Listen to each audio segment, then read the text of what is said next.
10, 9, 8, 7, 6, 5, 4, 3. Good luck, studio.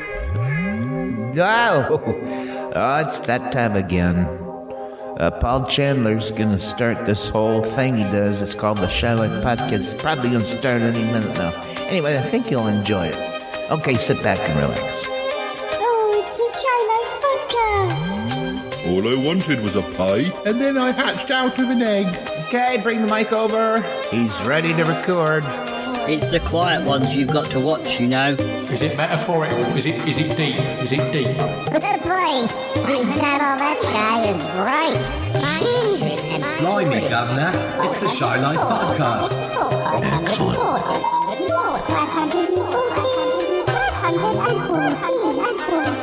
Excellent. 540.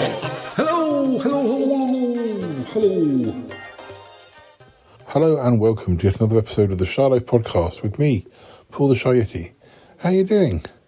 I'm alright. So what's this episode going to be about? Well, it's going to be a booksy episode, but not quite in the way we've done before, not like the book club episodes. My mum will be involved. Do you remember the telephone box? No? I might have to explain it all again. All right, well, let's run that theme music. When we come back, I'll explain to you exactly what's going on and how a red telephone box and a load of books are connected. Okay, run that theme music. Darling, it's the Shylock Podcast. Yes, well, it's a positive thing, Paul. The highlight, the Shylock. You won't find a cast of characters like this everywhere. Hello, Paul. I'll go anywhere for potato. Delicious. Hello, campers. How are you? You quite like a big bang, don't you, Paul? Go Shy Yeti. Oh, I hope he hasn't found out my secret. I think he has. If you thought that was bad, just listen to this. Oh, I can't wait for it to begin. It's the Shylock Podcast.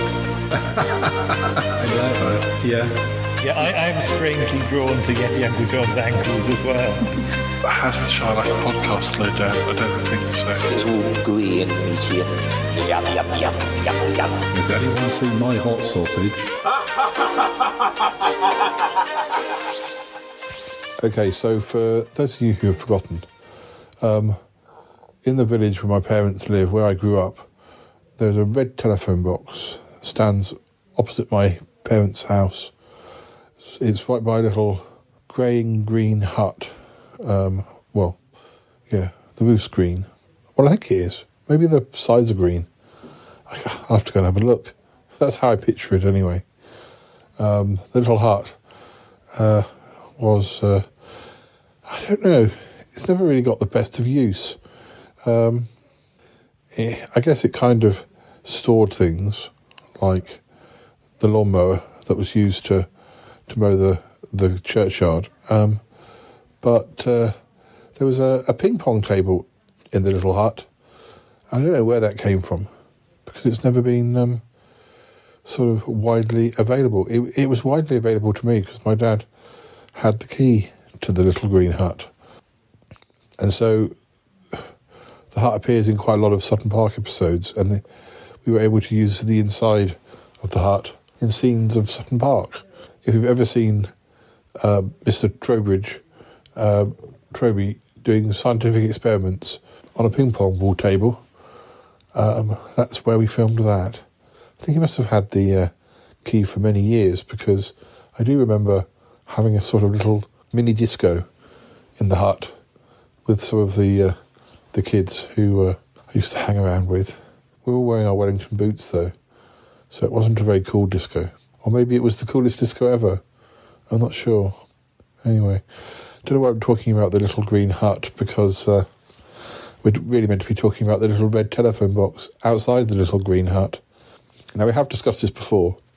The little red telephone box ceased to be used as a telephone box, I don't know, 10 years ago, maybe more, when telephone boxes became less popular because everyone had a mobile phone. But if you were ever in a car and you couldn't get access to your mobile phone, then you'd be a long way from, anywhere to better. You'd have to go knock on someone's door, I suppose. Now there's no telephone box. Anyway, I have talked about the red telephone box before. When the phone box fell out of use, rather than have it removed, because red telephone boxes are quite iconic in the UK, or they were. We were lucky, actually, because red telephone boxes were replaced in the 80s by glass phone boxes that had no lasting appeal, probably. But our red telephone box stayed. I don't know if there was ever a discussion about why it stayed, but there was definitely a discussion when it fell out of use that we should keep it. And I think it was bought off whoever owned it, British Telecom or whatever, so that we could retain it. And back when I was a kid, or a teenager, when I've been reading my diary, you'll hear mention of me making phone calls to friends, and a lot of those phone calls were made in the phone box when it was working. So I'm glad that, and I'm pretty sure there were plenty of episodes of Sutton Park where I make pretend phone calls on the phone as well. So somewhere there's video footage of it,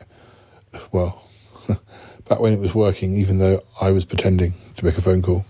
So yeah, I have a lot of fondness for it myself. And anyway, somewhere along the way, after the village bought it, it became used as a sort of, I guess a bit like a charity shop. It's not a charity shop because no money goes to charity, but a place where people bought things they didn't want. People could swap things, or, you didn't have to swap things at all. You could just turn up and take something. And it's been extremely popular. And my mum, her librarian background comes to fore, and she likes to display the books in the phone box to their best, and when there becomes gaps, so much gets dropped off at the phone box that she has to keep some of it in the house and then bring it across as there becomes room. Otherwise it would just be a complete mess, because there are shelves in the box. There's only so much space where the books can be displayed. And of course, it's not always just books. It's tapes and CDs and sometimes videos. Not everybody has a device to play them on, so they don't always go quickly, or sometimes they do. People seem to come from outside the village.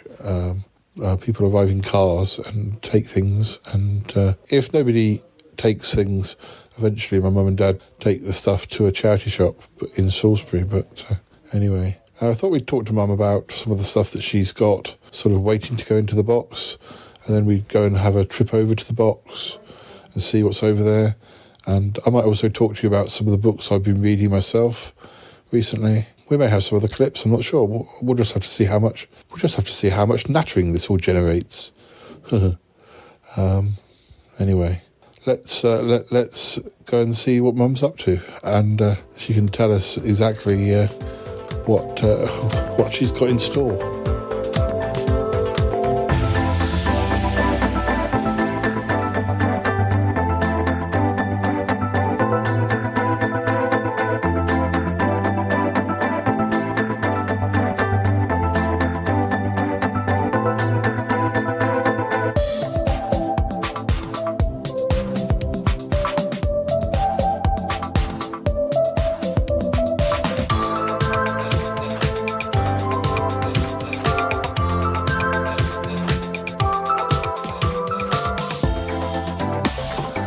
See at least one I like in there.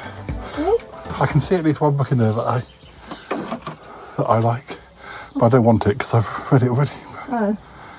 The John Irving book, A Prayer for Owen Meany. I think that's one of the first books that Callum lent me. Yes, I've read that. I can't see it. And I'm looking at... And they've taken some of those, and then just got one of that left. I'll get out of your way a minute. I'm just... Shelley Bassey in with those. I'll bring some more over. That's the muffin maker. Nobody's going to get rid of that box. That next. Whoops. Wait. If you've got up to, if you've got what you want. Look, I'm going to record in there. Alright. I can't get any books in there. I've been a bag over ever hopeful. Here we are in the phone box. ceiling looks a bit weird. Paint's all peeled. Anyway, I'm not looking at the ceiling. So we've got 1, 2, 3, 4 shelves of books. Another shelf with some knickknacks. There's also a suitcase that looks beyond its best. And maybe a table. 2 tables. Maybe, definitely for babies.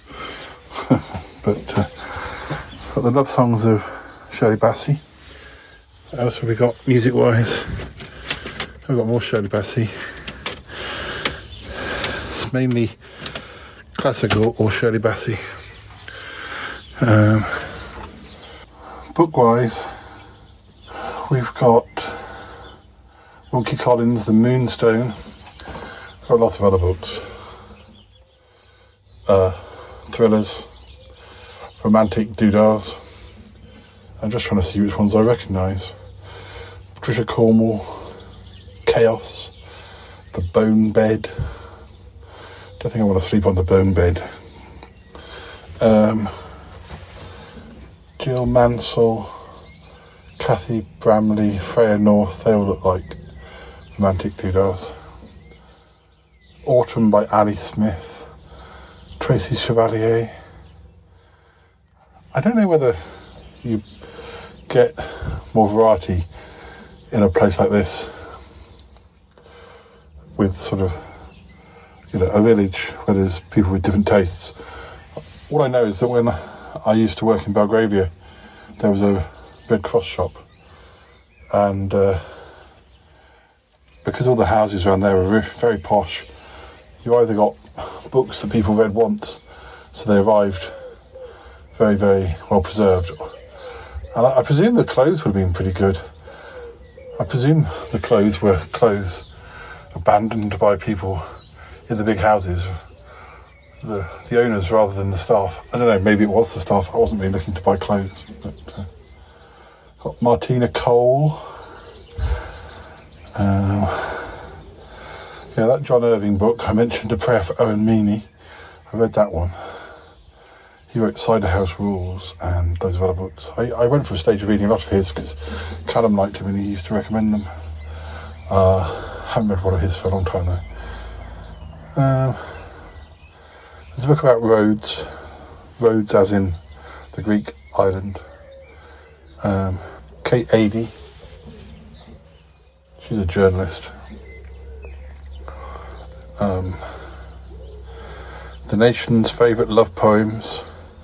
Bill Bryson, Notes from a Small Island. I've read that one. Grumpy Old Men. That was a TV programme. The Diaries of Sir Henry Channon.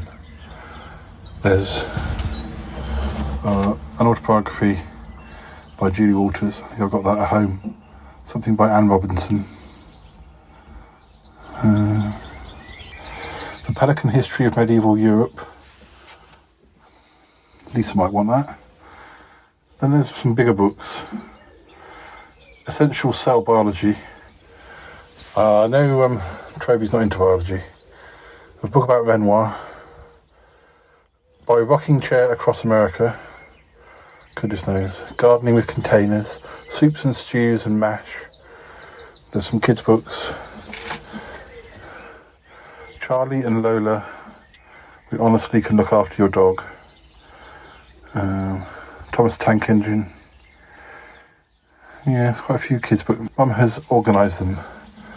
So the little ones, the books are near the bottom. Roald Dahl, Charlie and the Chocolate Factory. It's a classic. Some Enid Blyton. I don't know if more recent editions of those have been altered in any way. Secret 7 though. Yeah. Nothing I want. We got the Glenn Miller story if you're interested. I think Glenn Miller falls into the 1950s, which Martin and I have been talking about. No, nothing I want this time, but Book of Curries. Well, I like curries, but yes. something for everyone. Unfortunately, the only things that I got excited about I've read already, so... But yeah. Come to the phone box, and all these books are free for you to take should you want them. So Mum has got bags and bags of others at home to replace them. There we go.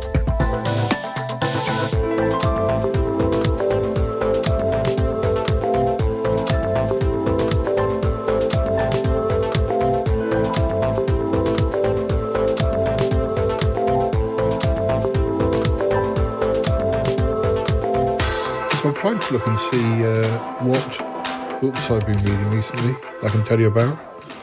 I mainly read them on my phone now. Although I did read a short thriller that Toby lent me, which I'll come back to in a bit. I guess the books I'm going to mention are ones I've finished in the last month or two. There aren't any dates. There was a book of short stories by Patricia Highsmith that I enjoyed called Under a Dark Angel's Eye. Of course, Patricia Highsmith wrote the Ripley books, amongst many others. The Talented Mr. Ripley is still one of my favourite films. I very much enjoyed that. Now, when I bought Under a Dark Angel's Eye, I actually bought a hard copy, which I gave to Toby. But it was quite thick, and I thought, well, I'd like to read it myself, but I don't think I want to read a hard copy. I thought it was the complete works of Patricia Highsmith, but it was actually selected short stories. But they did do quite a good job of selecting like quite different types of stories that she wrote. Yeah, there was a good mix. I read a short Stephen King book called Later, which was supposed to be a crime book, but was more, well, certainly had a strong supernatural element. But I enjoyed that. I've read a number of Stephen King books recently. Then I read... What else did I read? Shirley Jackson, We've Always Lived in the Castle. That was very good. That made me wish we'd studied a book like that at school. It was written in the early 60s. But, well, it covers sort of topics like bullying and... but, yeah, there's a mystery element, and the main characters are very interesting, and, yeah, it's just a really good book. But I was talking to my mum about it, and she'd never heard of it. In fact, she'd never heard of Shirley Jackson. And she was working in public libraries around the time that book came out. So I don't really know how well Shirley Jackson was known in the UK in the 60s. Or maybe just not in that part of the country where my mum lived. I don't know. I mean, The Haunting of Hill House has been a series that's done well on Netflix recently, and that was written by Shirley Jackson. But how much people pay attention to that fact, I don't know. I really enjoyed We Have Always Lived in the Castle. I want to read more. I actually saw the film version of it before I read the book. The film version's not bad. I'd like to rewatch it now I've read the book, but around the time I read that, probably about a month ago, maybe a little bit more, I was reading a book called Joyland by Stephen King, which is set in the early 70s at a fairground where the main character is working during the summer holidays. Again, quite a short Stephen King book, but I enjoyed it enough that I actually went and bought it again in hardback because I thought it was one I'd definitely go back to.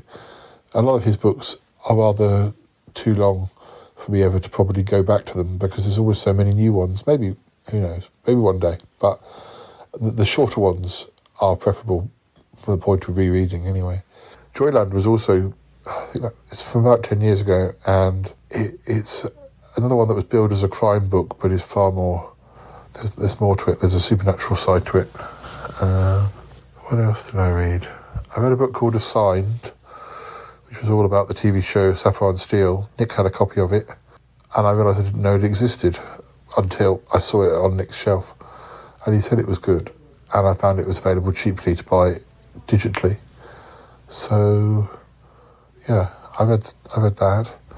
I've been rewatching some old Sapphire and Steel stories recently anyway, so, yeah, that was a good book. Now, I mentioned that Toby had lent me a book,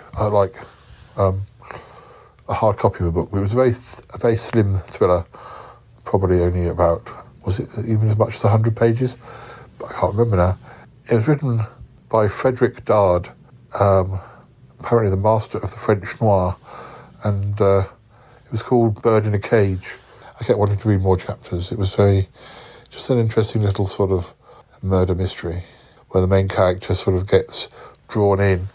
I decided I'd quite like a copy, and I found that there were 4 of his books, all sort of in one compilation for a very reasonable price. So I've got 3 more of his to read, and I've got Bird in a Cage, like my own copy of Bird in a Cage. But around the same time, there was another of his books, The King of Fools, which, although it's initially set in France, it moves to Edinburgh, and the main character follows a girl that he met on holiday.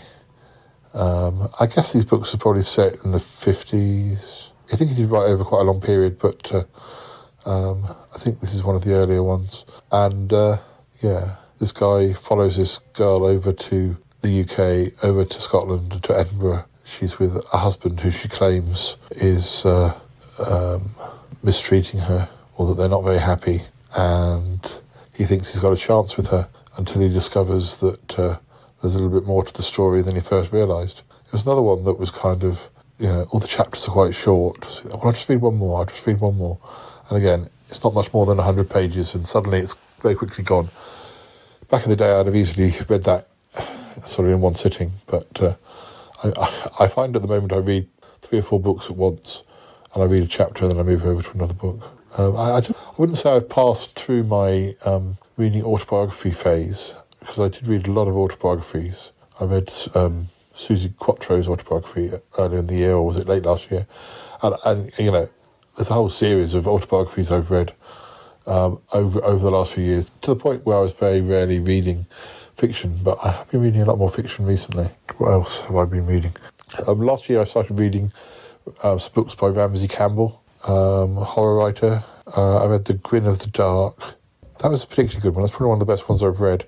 It was about this guy researching this old silent comic and sort of being haunted by the footage that he found. Yeah, that was a really good one. I also read Demons by Daylight, which is a short story collection, and The Wise Friend, which was also, I think that was the first one I read. Then I read short stories, and then I read this next one I'm going to tell you about is the 4th Ramsey Campbell book I've read. I'm never quite sure how good he is with dialogue. Sometimes it sounds a bit staged or a bit like it's off a soap opera, but the characters in this one, 13 Days in Sunset Beach, I think there were probably too many characters, and also quite a lot of them were quite unlikable. But on the other hand, I did really enjoy the fact that it was like a mixture between Carry On Abroad and a horror book. That's really not a good description, except to say that it is set on this Greek island, and this family go over there, and it's sort of the 13 days that they're staying near this seaside resort, which is a bit sort of known for a rowdy reputation. The locals don't like to discuss it, and there's lots of sort of mysteries and things that come out about something that lives on the island and is sort of really taking possession of the island. It leaves you thinking.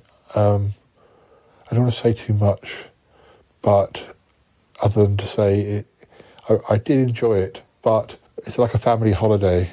But like the main characters are probably this husband and wife who are near retirement, and she's very ill, and they haven't told their family. So I think it's probably their son and daughter with their families come to the island.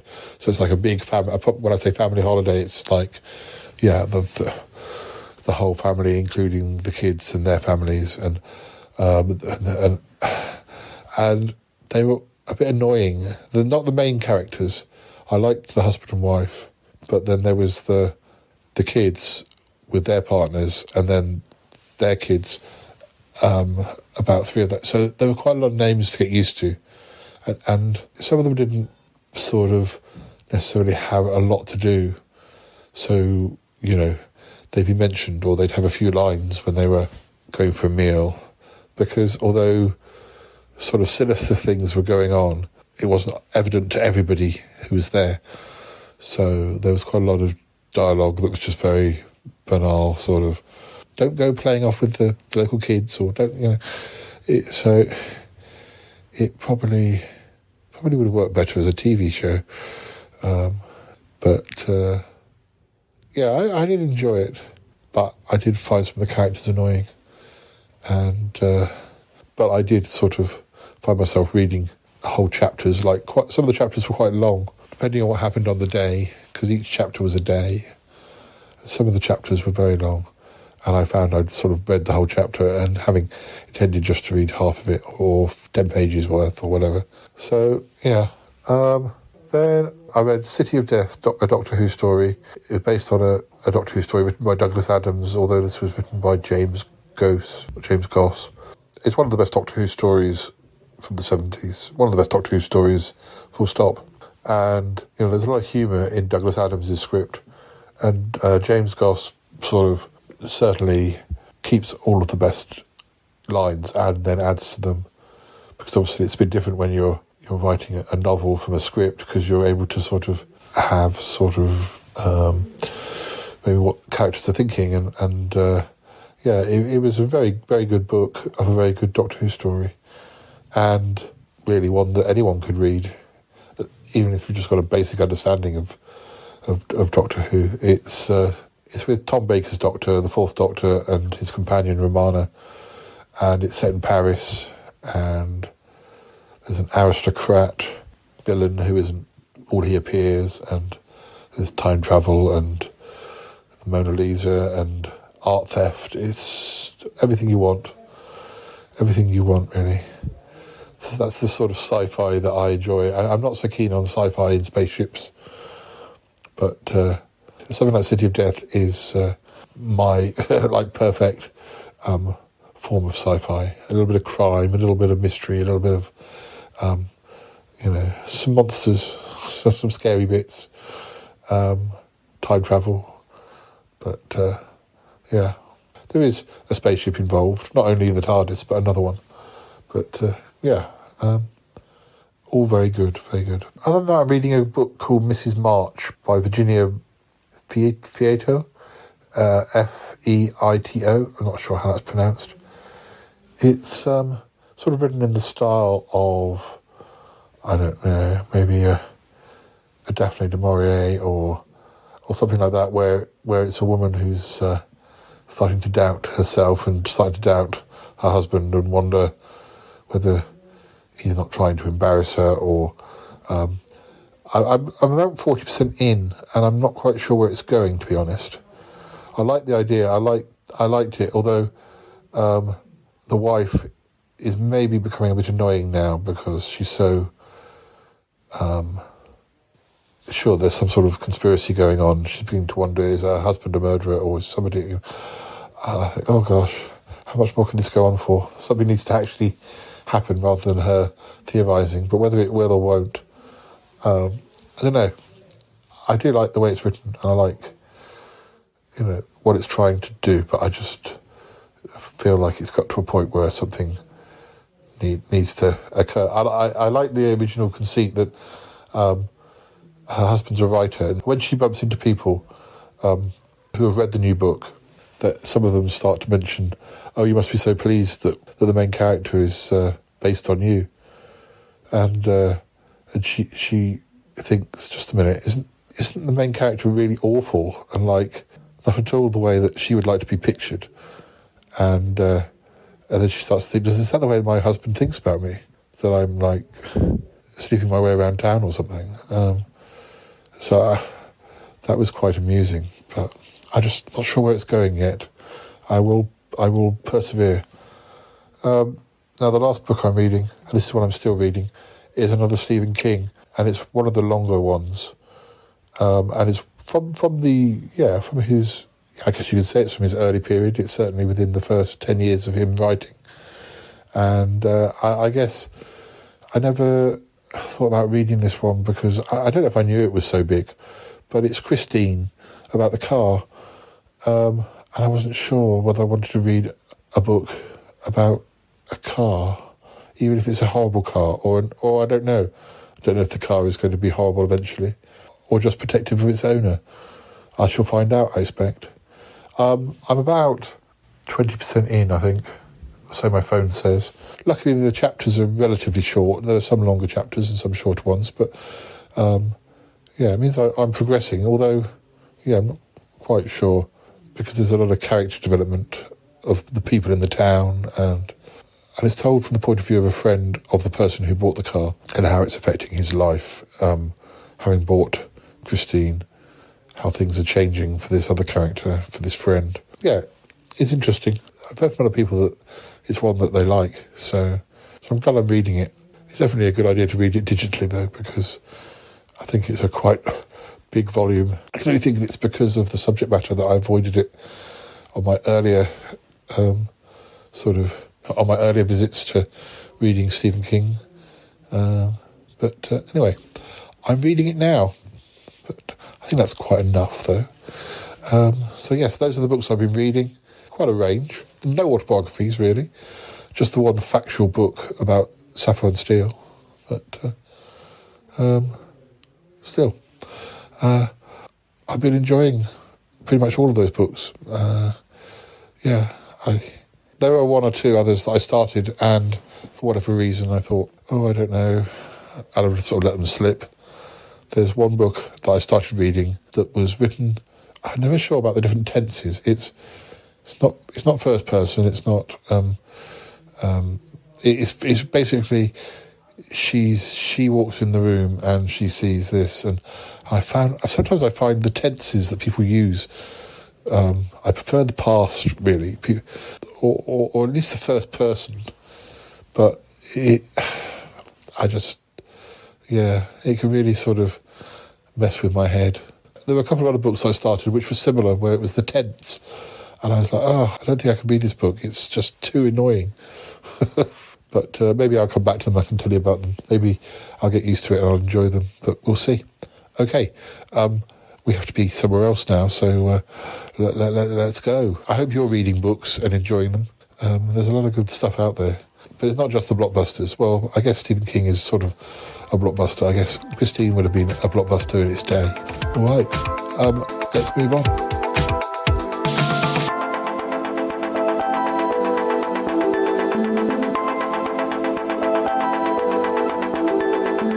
Hello listeners, it's me again, Cuthbert the Robot. We've not spoken in a while, although I will be back on the show for a longer appearance in future forthcoming episodes. Anyway, before we return to Paul and his mom, I have a Sudden Park clip to share with you from 1998, from around the 2000th edition of the show. I do hope you'll enjoy it. I'll be back in a little while to introduce something else, so have a listen and I'll speak to you again later.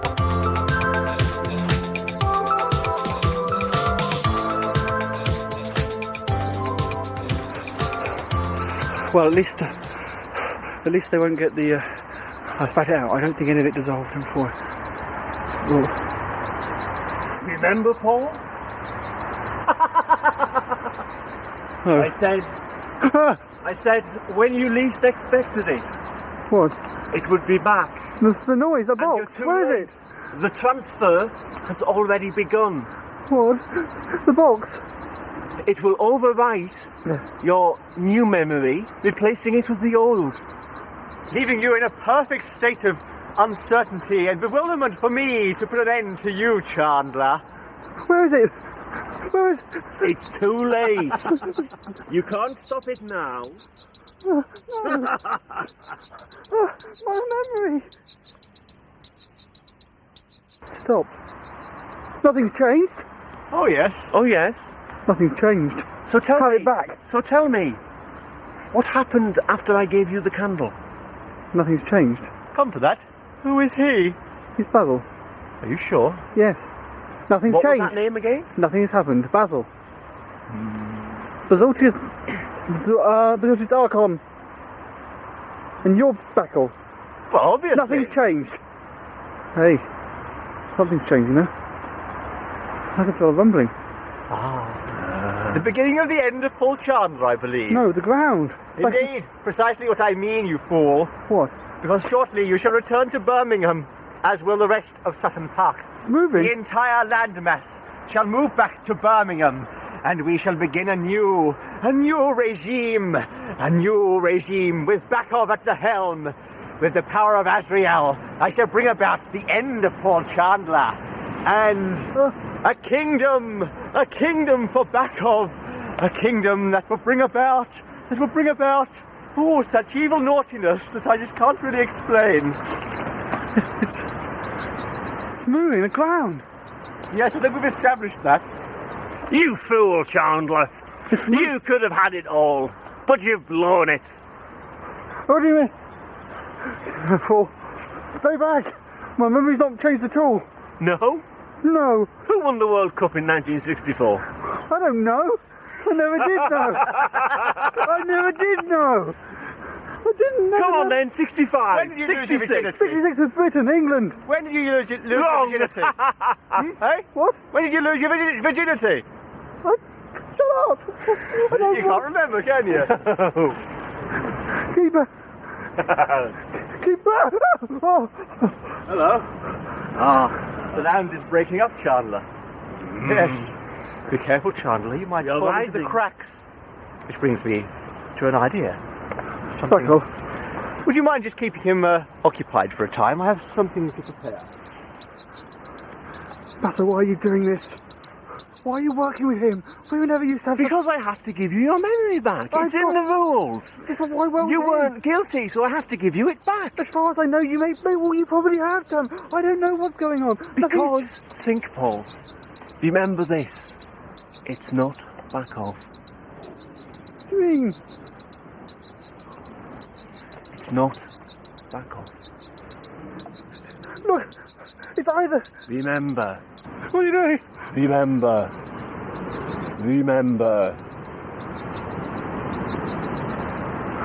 Get off! And now, dear friends, it's time to say goodbye. The axe, what about Lisa? He's got the axe, that's the axe he was going to... He's got the axe. Lisa was merely a ploy to get you here, Chandler. I wasn't going to come anyway. Take note that I am prepared. I am fully in control of my faculties. The axe does not possess me. I possess it. With these, the enchanted handyman's gloves. You mean you don't feel like putting up a nice set of shelves? Not at the moment. I've got a much better idea. Keep away from me. Oh, don't worry, Chandler. It's not you I'm after. You fiend. It wasn't just Chandler I brought here, that ploy about Lisa, you fool. You fell for it, didn't you? It's only the first time this week. Oh, it's also You're the too last. late. He knows. He knows what? You're not Bakov. I don't understand what's going on here. I don't understand it either, you fool. It's so hard to... trying to deceive me. No. Yes. Goodbye. No, I've known all... No. Oh. No. His head. Oh. No. Yes, Chandler. Look, isn't it bloody and disgusting? He didn't cut it off properly. Oh, hang on. Oh no! Oh. There we go. Oh. Get away! Get away from me! Now, Chandler, 'tis your turn to die. Meanwhile, elsewhere, Paul, Basil, and Bakov experience strange phenomena in Sutton Park. Meanwhile, elsewhere, Lisa continues filming her play, just as Jay & Co. wander past, searching for Paul. It's Blake 7, you know. It's very, very good. We are here and doing the end before we do anything else. So if you'd like to see my end, then I'll see you later. 3 bits long. Yes. 3 lines long, yeah? I'll come to it. Okay. Yeah. Right. That's a good start, actually. That's a good start with that. And you can make a picture of that. Let's push that one. And get rid of it. The gunman watches, but is interrupted by the arrival of J & Co. Alright. What's going on, Owen? Hey, that's my past friends there. Paul's not with them. Oh dear. But no, it's Basil. Alright. Come on. Let's go and see if they've seen him. They're doing the filming of film. Filming. Hello. How are you? How are you? How are you? You alright? I'm very well, thanks. How are you? Oh, not too bad, thank you. I'm glad you're looking well. I need to talk because we can't find him. You're seeing the film. Oh, yes. Yeah, I don't know where Paul is. I haven't seen him for a long time. Well, I say for a long time. Since the last time we saw you. It was the last time we saw Paul. You're going to help us with who's working for whom. I know. Yeah, I know. Yeah. Well, don't worry, because... He's driving over there, and he was working another time. I know. Yeah. Don't worry. You can trust me. What about your kids? What makes kids? How can you trust him? I think I can. Because I've since I saw you last, I've been able to analyse, and I think you generally on our side. It was all about. It was a very good bluff, really. Hello. Shit. I'm surprised you've never seen this before. Oh, what about the camera? I've never shown you two before, have I? If you do this, look at that. It groans. It groans. Blimey. When I do that, you click into shot. I'm in the camera. Do you want to say hello to Michelle? I'll be showing Mr. Michelle. Hello. Michelle. Can I come and see Michelle with you now? No. Oh no, we can't do it now, Jay. We're making the film. I'll come with you when you go. Right, okay.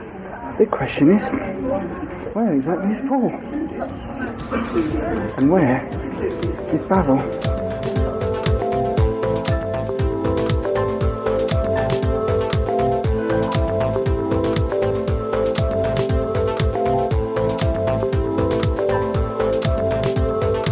So,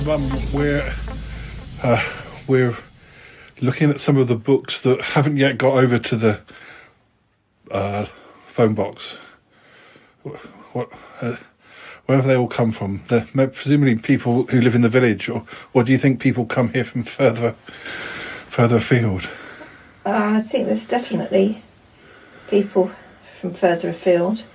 Sometimes I think because there are similar operations in villages nearby, and I sometimes think that if they've got too much, they come and dump them into the next one. We have been a resource to that ourselves in the time of COVID with children's books. I was going to say, has it got? Have you been getting more over the pandemic because people can't go to charity shops?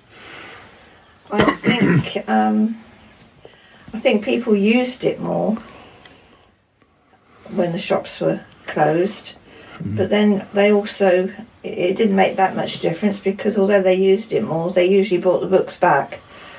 So that's partly how it all accumulated, situated under the piano.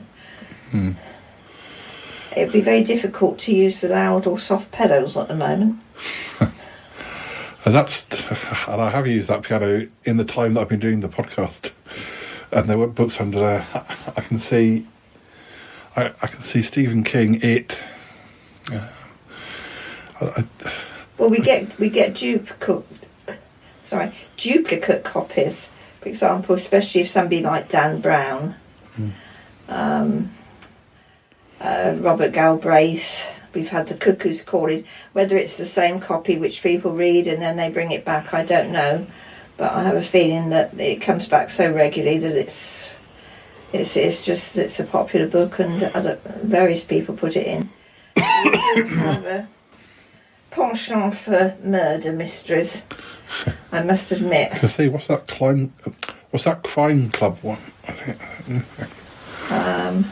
That's usually nothing like Agatha Christie, but I presume it's not in this case because you just gave me a load of Agatha Christie.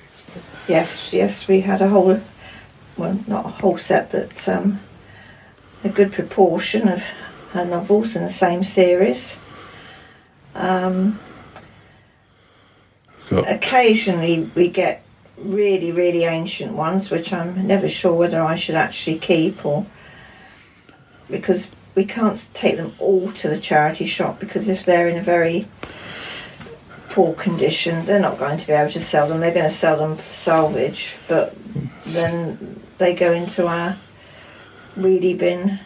At least mostly paperbacks, aren't they? Which is at least because years ago when I worked in a library where there was fiction, but it wasn't like the main focus of the library. We had a book. We found out we could have a book sale because there were some we were getting new ones and we needed to get rid of. But unfortunately, somewhere along the way, people had got rid of they were all hardbacks, and people had got rid of the covers, and they weren't like famous blockbusters. So you're literally putting your money in and taking a choice, because it was often very hard to work out what sort of books they were or what the subject matter was, because sometimes they had a very small blurb printed on the inside of the cover, but I don't know who got rid of whether the covers are just all. Well, they are so cheap now. I mean, literally, you can buy 2-3 books, paperbacks for £5. Yeah, at least with the paperbacks, you don't lose you've still got the blurb and you. Yes. I mean, there's quite a few things that I wouldn't know the name. There are a few authors I've heard of, but there's a lot I haven't heard of. Whether to chance them. I'm not sure about The Woman in the Window. I'm not sure if that's I don't know the author. AJ something or other. Finn. No. But I don't know if Finn, yes, Finn. I've seen something on Netflix, which I don't know if it's a parody of that, or whether it's on the other book, the book they made a film of, because there was a film made. Well, I saw there's a thing on Netflix which is like The Woman in the Window from across the road from the is like so. I think it's supposed to be a spoof, but it wasn't. It came away not being much of a spoof and just being about a woman seeing another woman getting murdered or thinking they'd seen another woman. Yeah, well, that was the film they did. The older books, because sometimes if the covers are very tatty, I do take the covers off because they don't sit well on the shelves. Peter James, but they don't go that well. Jeffrey Archer get a lot of, and he's not popular. B's written a lot. Same with James Patterson. Very few of those get. Marion Keyes I've heard of, but I don't really know exactly what sort of book she wrote. No, I don't. We don't get. We usually get fairly decent standard of books. I don't have to veto them too much, but I wouldn't put in the 50 Shades of Grey, for example, because I can't police who reads the books. I'm sure there's a lot of inappropriate fiction, but I thought, well, I won't let that go in for the youth of the village to take home, because some parents might be rather cross about it. I recognise a few. Is that Fulcher or Pilcher? It's got a shiny. Rosamund Pilcher. Yeah, I recognise her. Yes, I mean I've never read any, but I imagine she's not a romantic. The real Barbara Cartland romantic author. I think there's a bit more substance to them. Like Joanne Trollope, I'd probably get sued for saying that. But I still, although she covers important issues, Joanne Trollope, she's what I would call a light. A light. There's Anthony Trollope there as well. Pardon? There's Anthony Trollope. Yes. Is it Barchester? Barchester Towers. Yes. I do have difficulty sometimes with truly finding out if a book is fiction or non-fiction. That's the ones that annoy me the most. The genre where there's one called Red Tractors in Poland. So you glance at that and there's a picture of a tractor and you think, now is that a children's book? Is it a non-fiction book really about tractors that they use in Poland? It's a novel actually. And I have made some mistakes in some of those. Like there was one about it had on the cover, I can't remember the name of it, but it said the equivalent to 3 men in a boat only going up a mountain, and the fact that was non-fiction. On a bit of perusal. I've seen the TV adaptation of, I presume that's 9 Perfect Strangers by Leanne Moriarty. I've seen the TV version of that. It had Nicole Kidman in it. It was filmed in New Zealand, I think. I watched it. I don't think I'd want to bother reading it. I wasn't sure I came away with there being that much plot, considering how many episodes of the programme there was. Not a terribly thick book either.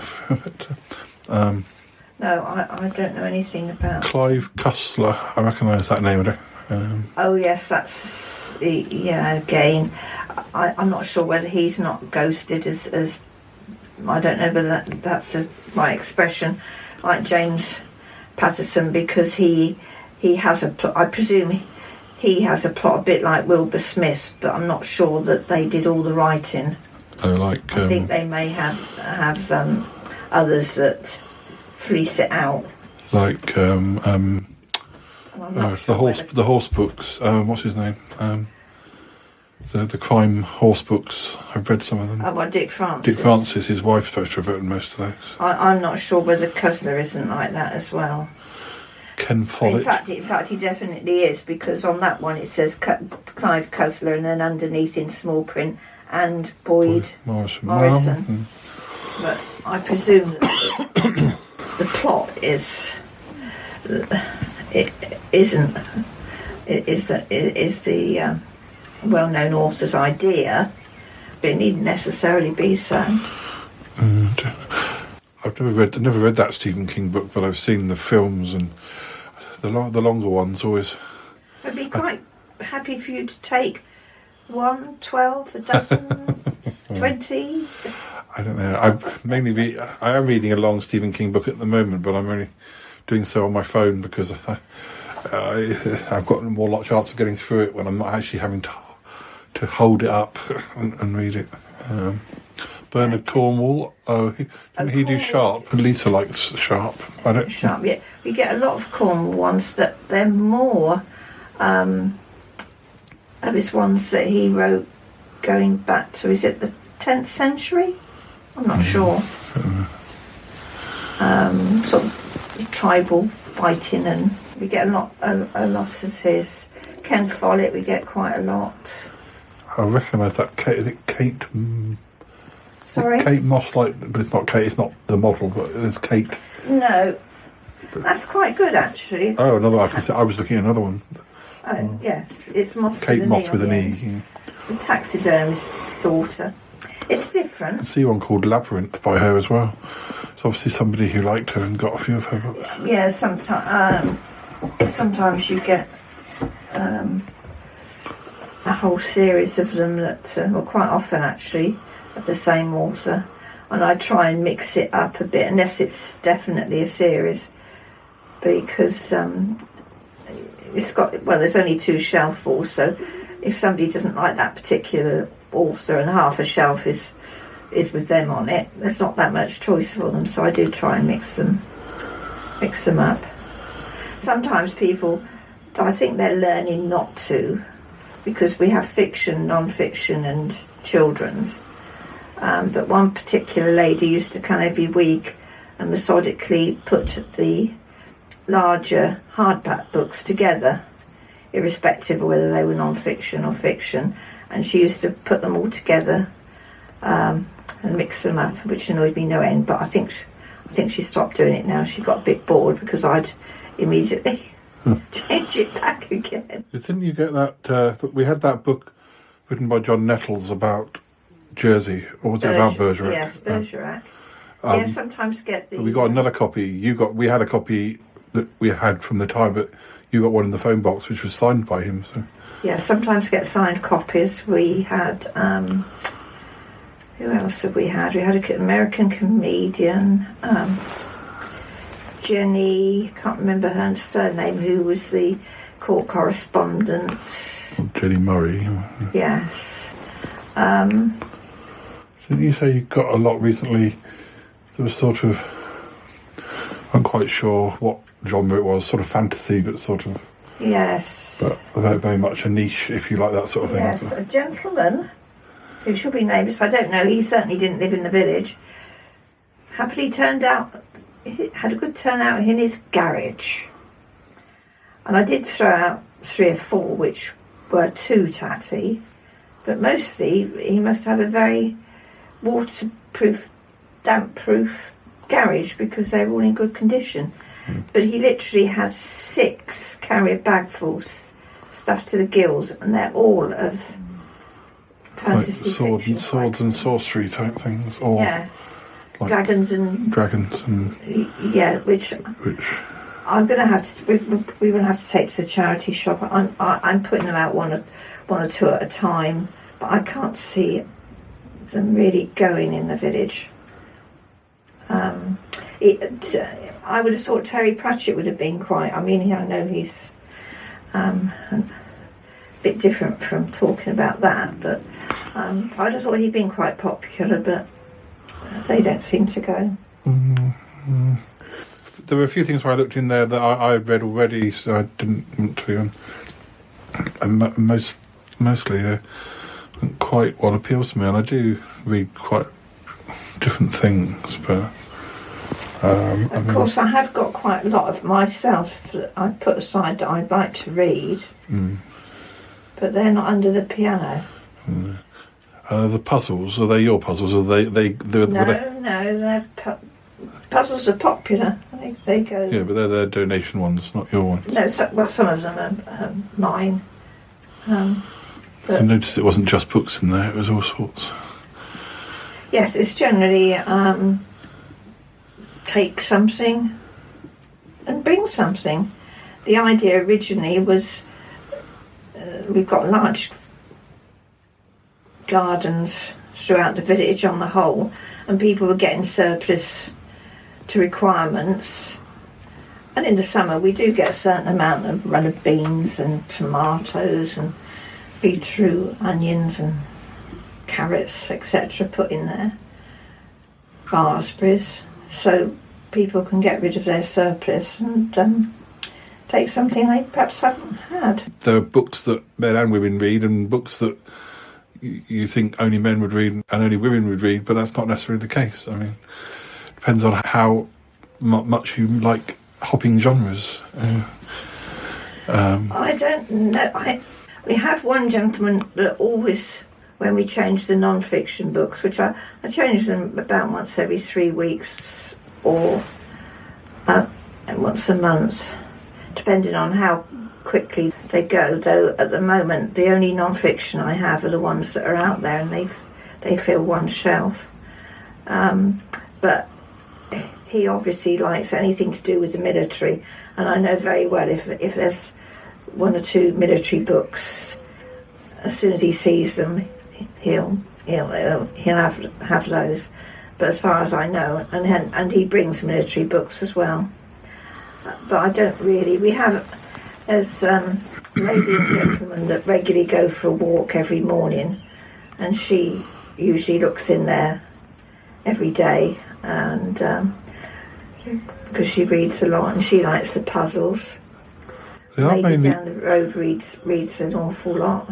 They are mainly fiction. I'm surprised there's not more, or like, I don't know, sort of stocking filler books, like based on TV shows or autobiographies about footballers. Or I was looking at one because somebody had put it in the fiction, and it was the characters from The Vicar of Dibley. No, not that one. What was the other one that was the vicar? Tom Holland. Rev or something. Rev. Well, it's the book, because I looked at it and it's got all the characters on it, and then I thought, well, no, it is actually the book that the series was based on. So it's non-fiction. And inside I opened it and I won't say what vicar, but it said, congratulations on your ordination and her name, in 2014. I thought, oh dear.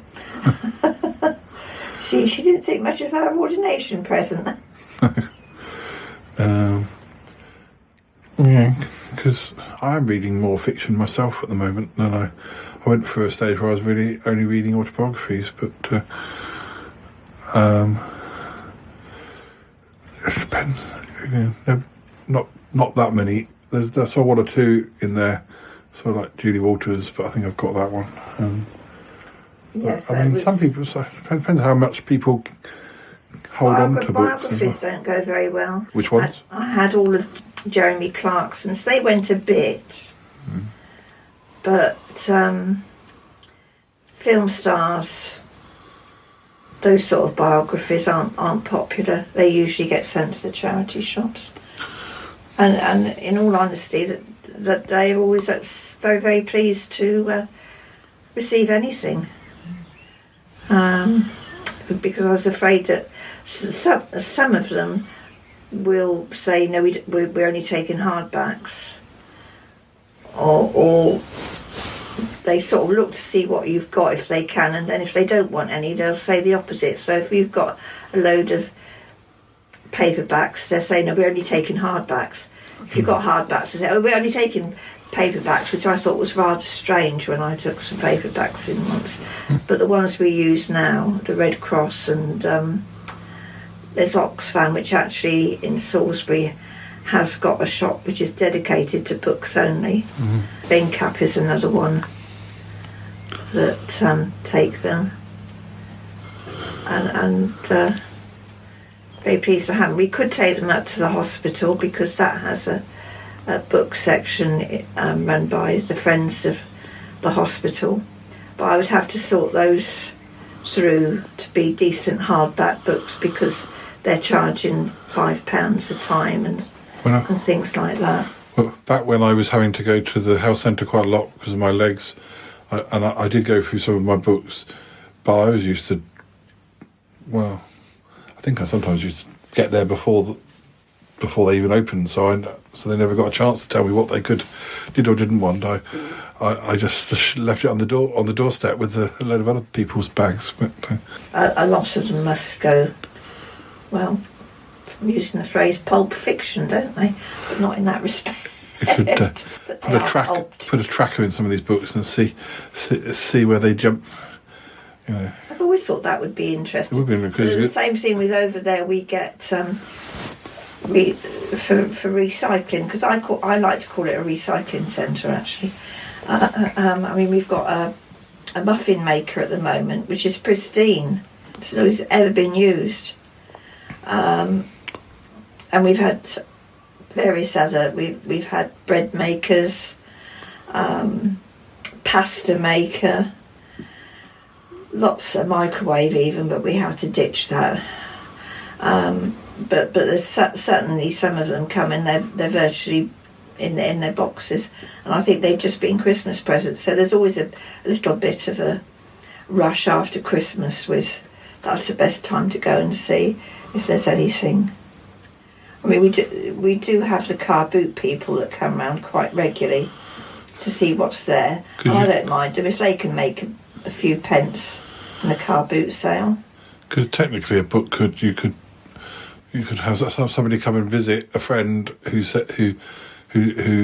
has a book they've read and they're about to take it to the charity shop, and their friend sees it and they say, "Oh, you take it," and then it goes back up north or something, and then they go on holiday somewhere and leave it wherever they've been on holiday, and someone else. So I'm sure they do wander around quite a lot. So, yes, I've had ones. We had some which were very early, which dates in them, like given to blah blah blah 2016 on the occasion of your 21st birthday or something. Or, and again, I'm not really sure but whether there may be some value, but then if somebody's put it in the telephone box, they don't value it very much. So I'm no authority on antique books. If it was in really good condition, but the ones I'm talking are usually half falling apart or stained, and I think even older books have got to be in reasonable state before they're worth much money. Well, we'll keep an eye and see what you've got in another 6 months, see how much is swapped around. And, I don't know. I don't even get to the ones at the back, so... And opening this part of the house as a bookshop at this rate.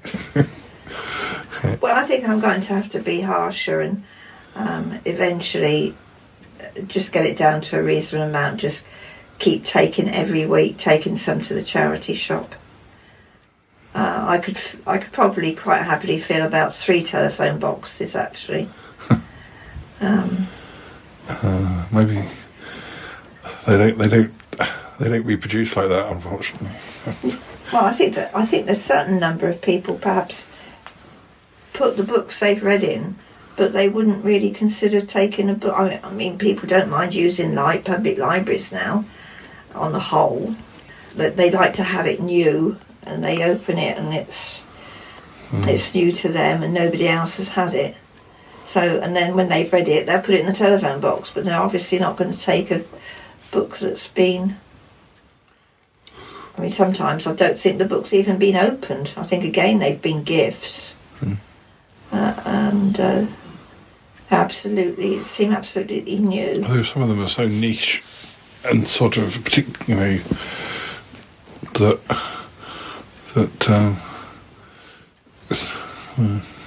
people who bought them because they must like that particular author, because they're not well, they're in a certain genre that you wouldn't presume that you wouldn't just buy it for somebody unless you knew that they like that author. Oh well, we'll keep close that chapter. Yes, we'll close that chapter and see. Yes. May your books keep being borrowed or taken. They should pass them on to other people and not bring them back in. Yes, that's right. Take them themselves to the charity shop.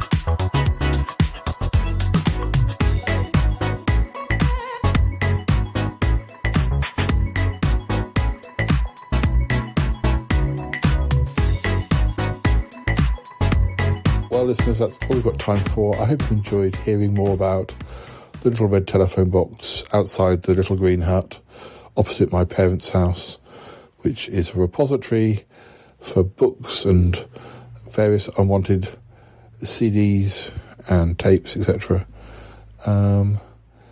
Yeah, it's going strong.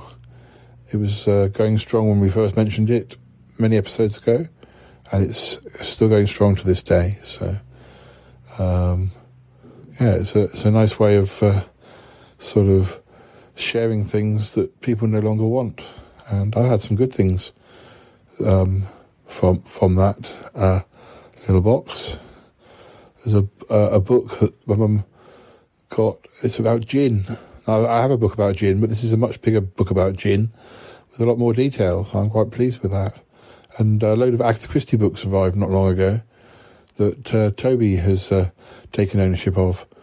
Nice hardback editions, better than the ones he had.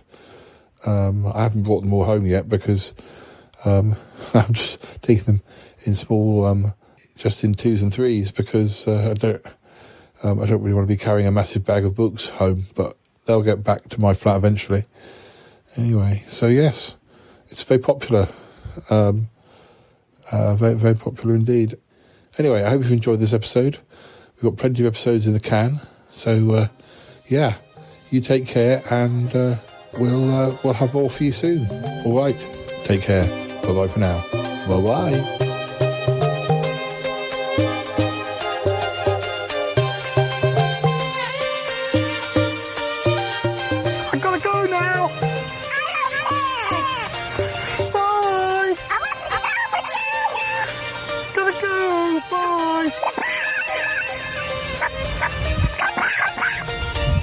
Goodbye, goodbye, goodbye, goodbye, goodbye, goodbye.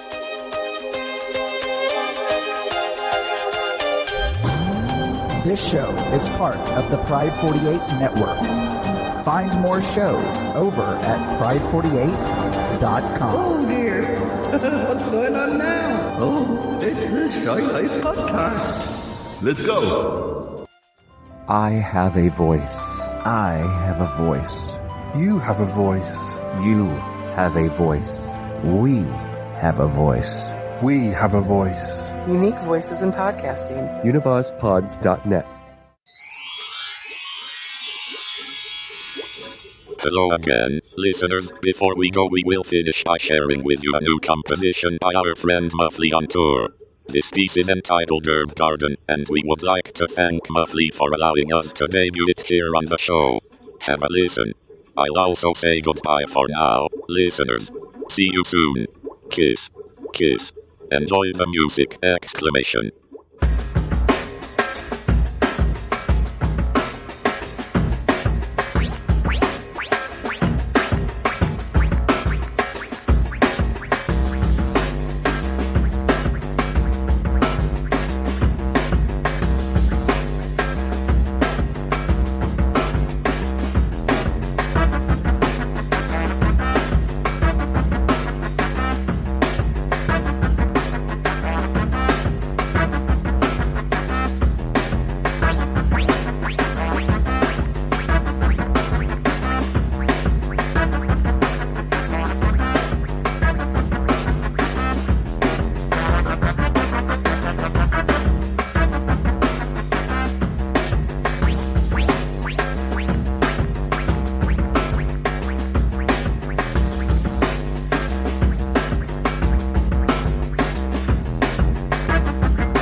Outside the phone box, on the notice board, there is a strange looking item inside a plastic bag. which has been there for nearly a month. It says, one freshly laundered leg found in Lower Road last week. Freshly laundered is in brackets. Now, one might wonder what sort of leg that was. Looks like a teddy bear's leg. How it's come unattached from the original bear, I'm not sure. But it has. And now it's hanging off a notice board and nobody's come to collect the leg. Someone somewhere has a teddy bear without a leg. I feel quite sorry for that leg. If I was into making things, I'd probably stick some eyes on it and turn it into a worm or something. I don't know. How strange. One freshly laundered leg. If you lost your leg, anyone listening, there's one here. But you'll need to be a teddy bear for it to fit, I think. It could be an arm, I suppose. Perhaps it's definitely a leg. I'm not looking too closely. Might have nightmares.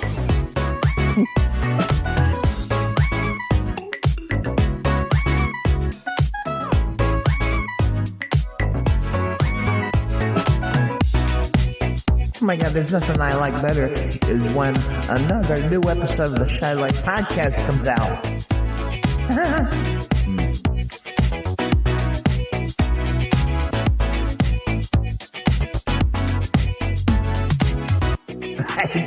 Does anybody know if Yeti Uncle John has returned from space yet? Is he still out there? 540